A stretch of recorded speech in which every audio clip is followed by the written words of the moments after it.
Boa tarde, pessoal do primeiro ano. Tudo bem com vocês? Então, hoje nós vamos para a aula 2 do segundo trimestre, primeiro ano. Tá? Então, a segunda aula desse segundo trimestre. Ok? O que eu decidi fazer nessa aula? Uma pequena revisão. Tá? Por quê? Porque eu quero que vocês entendam agora que nós estamos vivendo um momento da crise do feudalismo. O que acontece na Idade Média? Na Alta Idade Média, o feudalismo estava em alta, era o feudo. Né? Os bárbaros invadiram as cidades e aí as relações se davam no campo. Com o fim das invasões bárbaras, a partir das cruzadas, né, a tendência é as pessoas irem para as cidades. Então, dos fatores responsáveis pela crise do feudalismo, para o campo começar a dar lugar à cidade. Né? Primeiro ponto, então, é o fim das invasões bárbaras. Né? A partir das cruzadas, que os muçulmanos vencem, porém o comércio no Mediterrâneo é reaberto, nós vimos isso na aula passada. Né? Então, eu resumi aqui, fim das invasões bárbaras a partir das cruzadas. Ok? Primeiro ponto. Segundo, migração gradual. Essa palavra gradual ela é muito importante, porque vocês não podem pôr na cabecinha de vocês que não, as pessoas que estavam tudo no campo foi para a cidade, de uma hora para outra. Não.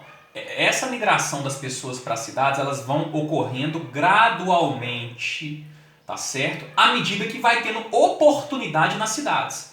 Então, as cidades, após as cruzadas, após o fim das invasões bárbaras, vão começar a ter mais oportunidades. Então, aos poucos, vai formando novos grupos nas cidades e vão novas pessoas para lá.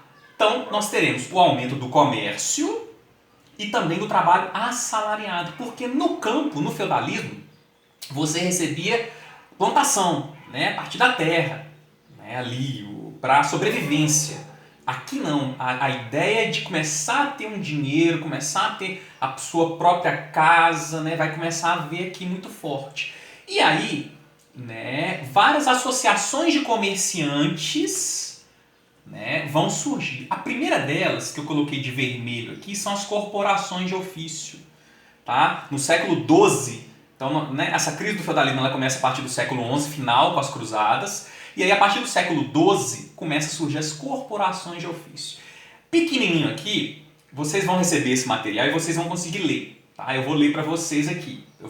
Tá de vermelho porque está explicando as corporações de ofício. Por isso que eu coloquei de vermelho aqui embaixo também.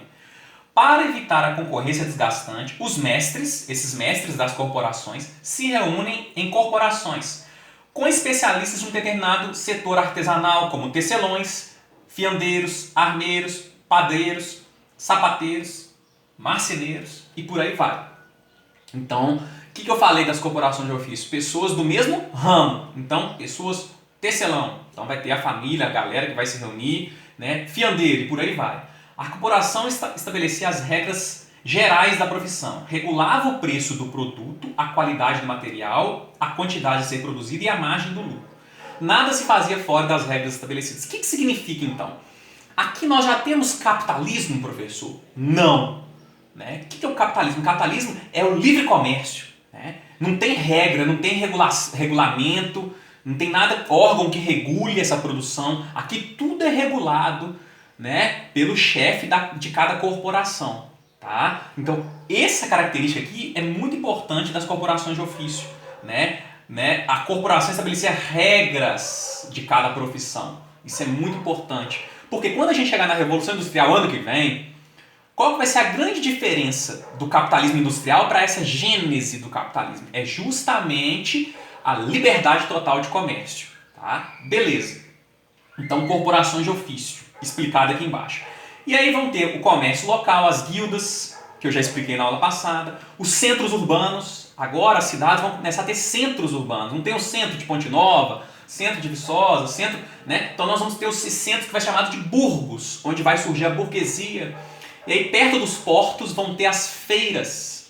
Né? E aí entre o comércio de uma cidade para outra vai ser chamado Hanses. Então, à medida que o comércio ele vai aumentando, ok? As pessoas vão migrando cada vez mais para as cidades. Tranquilo, gente? Beleza.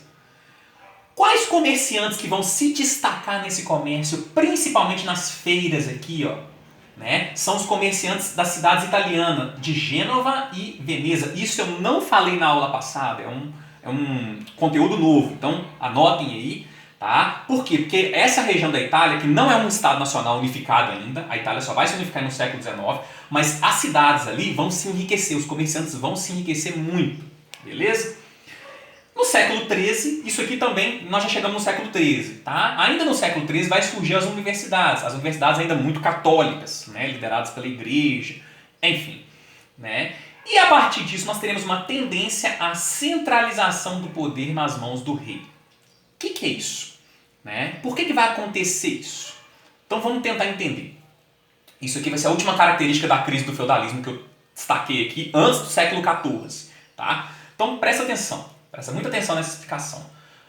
Quem que mandava no feudalismo lá? Não eram os nobres? A principal grupo, clero e a nobreza, principalmente a nobreza feudal. O que vai acontecer com essa nobreza feudal? Ela vai começar a entrar em crise. Por quê? Porque as pessoas estão começando a viver nas cidades. Com as pessoas indo para a cidade, nós teremos um declínio gradual da nobreza que busca se apoiar no rei.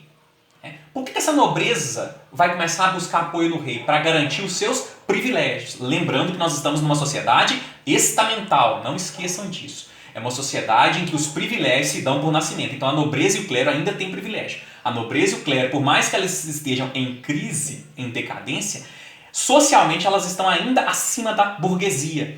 A burguesia está começando a ganhar dinheiro, só que não é o mais importante na sociedade o dinheiro. O mais importante é o status. Então a nobreza continua com status de grupo privilegiado, não trabalha. O que é status? Não precisa trabalhar, não paga imposto. Isso, não paga imposto. Enquanto a burguesia tem que pagar imposto. Então a nobreza vai se aproximar do rei para que esse rei possa garantir a nobreza e o clero de não pagar imposto. E a burguesia que começa a crescer com o comércio, apesar de não ter privilégios, também apoia o rei. Por que a burguesia apoia o rei? Porque ela quer investir na expansão marítima. Vou até negritar aqui. Ó. Né? O que a burguesia quer? Investir na expansão marítima. Ela quer crescer ainda mais o comércio. Beleza? Então, até o século XIII, os pontos de crise do feudalismo são esses aqui.